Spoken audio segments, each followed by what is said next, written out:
আসসালামু আলাইকুম। আমি মোহাম্মদ রেজাল হলাদার আপনাদের সাথে আছি। সুপ্রিয় দর্শক, রাজনৈতিক বিশ্লেষণে আপনাকে স্বাগত। সংস্কার বাস্তবায়ন না হওয়া পর্যন্ত রাজপথে থাকার ঘোষণা। ঢাকায় 11 দলের সমাবেশ ও মিছিল। সংস্কার পরিপূর্ণভাবে বাস্তবায়ন না হওয়া পর্যন্ত রাজপথে থাকার ঘোষণা দিয়েছে জামায়াতে ইসলামী সহ 11 দল। শনিবার বিকেলে ঢাকায় জাতীয় মসজিদ বায়তুল মোকাররমের উত্তর গেটে 11 দল আয়োজিত এক সমাবেশে বলা হয়, সংস্কার এড়িয়ে গিয়ে ফ্যাসিবাদ কায়েম করতে চাইলে এর পরিণতি বিএনপি সরকারকে ভোগ করতে হবে।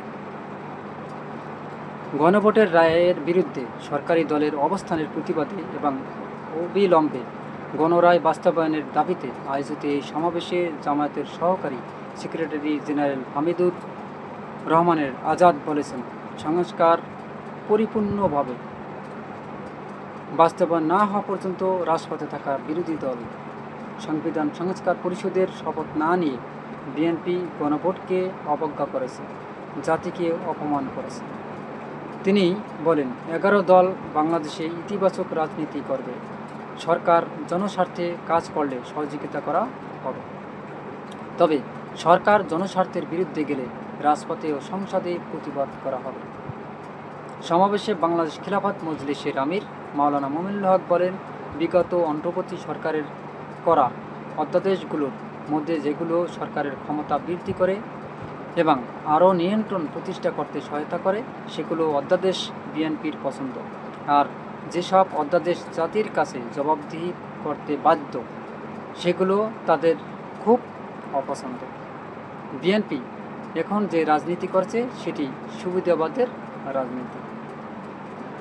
বিএনপি গণভোটের জনরায়কে হাইকোর্ট দেখাতে চাইলে জনগণ রাজপথে তাদের মোকাবিলা করবে উল্লেখ করে মামুনুল হক বলেন, 70% মানুষের মতের বিরুদ্ধে গিয়ে বিএনপি ক্ষমতায় মনসদে টিকতে পারবে না। বিএনপির উদ্দেশ্যে মামুনুল হক বলেন, আপনাদের ভুলের খেসারত আমাদের দিতে হয়েছে 25 বছর পর্যন্ত গুম, খুন আর হত্যার রাজনীতির শিকার হতে হয়েছে। এই কথাটা কেন বলেছেন আপনারা জানেন, কারণ আপনারা জানেন যে শেখ হাসিনা যে 11 টার্ম যেভাবে ক্ষমতায় টিকেছিল, এই পথটা কিন্তু দেখিয়েছিল বিএনপি সরকার। বিএনপি সরকার কিন্তু তাতে এক সপ্তাহ সফলতা অর্জন করতে পারেনি। তারপরে আপনার যখন বিএনপির সমস্ত নেতাকে জেল জুলুম, সালাউদ্দিনকে অর্থাৎ এখন বর্তমানে যে স্বরাষ্ট্রমন্ত্রী তাকে গুম করে ভারতে নিয়ে ফেলে রেখেছিল, এবং বিএনপি নেতাকে আপনারা জানেন যে কোকো আরাফাত রহমান কোকো, তাকে কিন্তু অনেক মানসিক টর্চার করেছেন।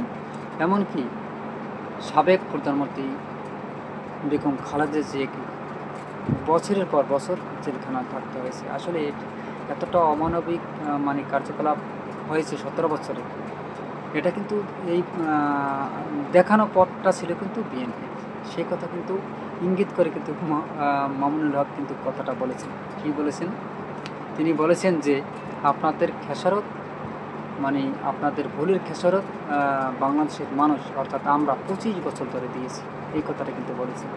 যাই হোক, তাই আমরা চাই ভালোই ভালো দেশ পরিচালনা করেন, জনগণের রায়ের প্রতি শ্রদ্ধা প্রদর্শন করেন, অন্যথায় রাজপথে সংসদে আমরা আপনাদের মোকাবিলা করব। চমৎকার কথা বলেছেন।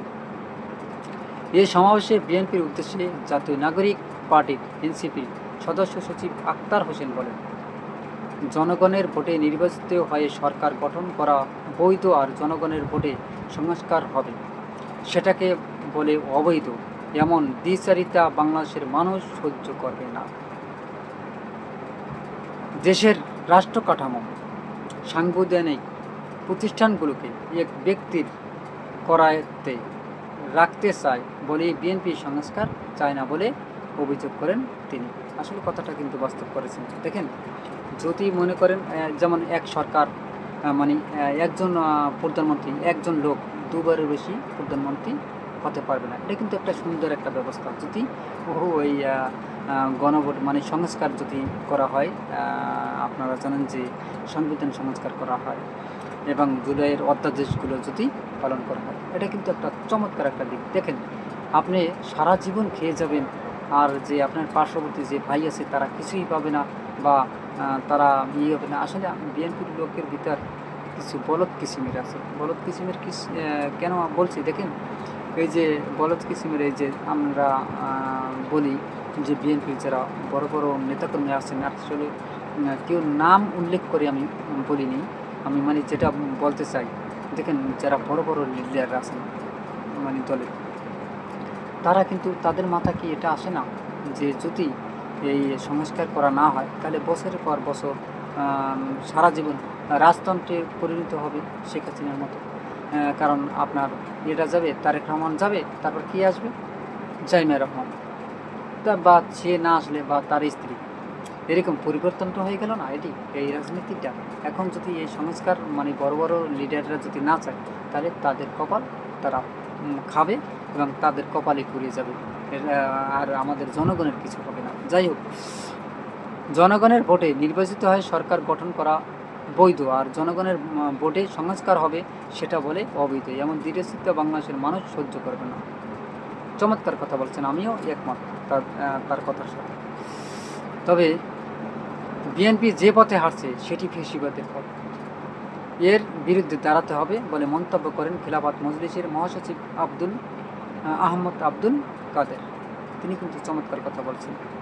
সমাবেশে সভাপতির বক্তব্যে জামায়াত নায়েবের আমির এটিএম আজহারুল ইসলাম বলেন, যে জুলাই বিপ্লব সবাইকে নতুন করে জীবন দান করল, সেই বিপ্লব অস্বীকার করার মানে নতুন জীবনকে অস্বীকার করা।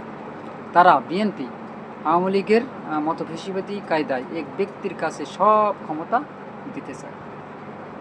এটিএম আজহার বলেন, তাদের এই আন্দোলন কোনো দলের বিরুদ্ধে নয়, জনগণের বিরুদ্ধে অবস্থান নেওয়ার বিপক্ষে এই আন্দোলন।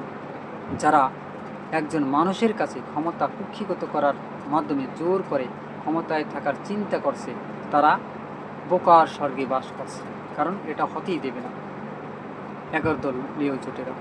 সমাবেশে আরও বক্তব্য দেন নিজামে ইসলামী পার্টির নায়েবে আমির মুখলিসুর রহমান কাশেমি, লিবারেল ডেমোক্রেটিক পার্টির এলডিপি প্রেসিডিয়াম সদস্য ওমর ফারুক, জাতীয় গণতান্ত্রিক পার্টির জাকপা মুখপাত্র রাশেদ প্রধান, বাংলাদেশ ডেভেলপমেন্ট পার্টির সভাপতি আনারুল ইসলাম।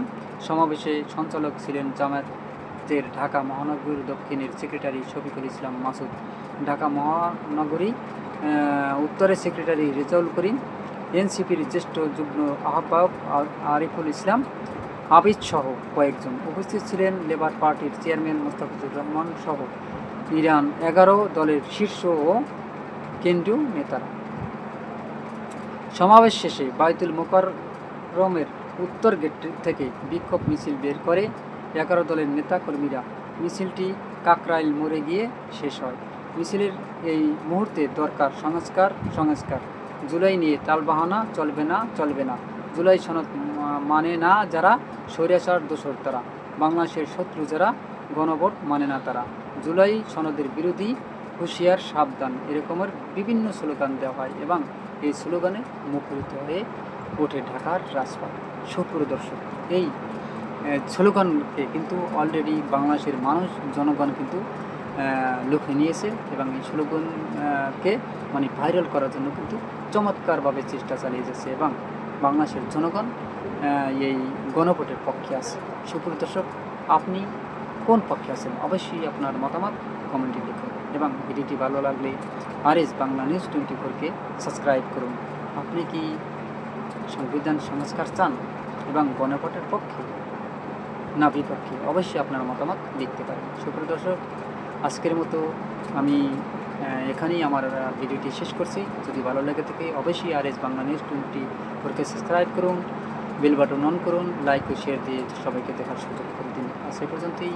আসসালামু আলাইকুম ওয়া রাহমাতুল্লাহি ওয়া বারাকাতুহু।